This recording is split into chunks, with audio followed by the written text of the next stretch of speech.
ये दरवाजा बाहर गली में खुलता है? हाँ। तो किसी ने रोका नहीं उनको? कौन रोकता? हर एक को अपनी जान प्यारी होती है। यार बाबू, मल्लेदारी भी कुछ चीज होती है। मैंने भी उनसे यही सवाल किया था, लेकिन जानते हो मुझे क्या जवाब मिला था? सुनोगे तो यकीन नहीं करोगे कि लोग इतने संगदिल और बेहिस भी हो सकते हैं। इनके आंसू, इनके दिलासे, इनकी तसल्लियां सब दुनियादारी के हैं, झूठे और बेईमानी। इनके डर बच्चा, दिल छोटा नहीं करते, हौसला नहीं हारते। देखो हम तुम्हारे साथ। हौसला कर बच्चा, हौसला कर। मुझे ऊपर वाला है ना, वो जानता है, देख रहा है सब कुछ, उसे पता है। अच्छा, हाँ, ये मेरी बड़ी बहन है सईदा। ये अस्सलाम वालेकुम बाजी जान। बड़ा अफसोस हुआ है जी सुनकर।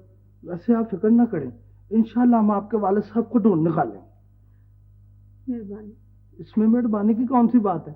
अख्तर बाबू अपना यार है, अपना भाई है, अपनी जिगर जान है। और फिर आपको पता है कि यारी दोस्ती भी कुछ चीज होती है। रमे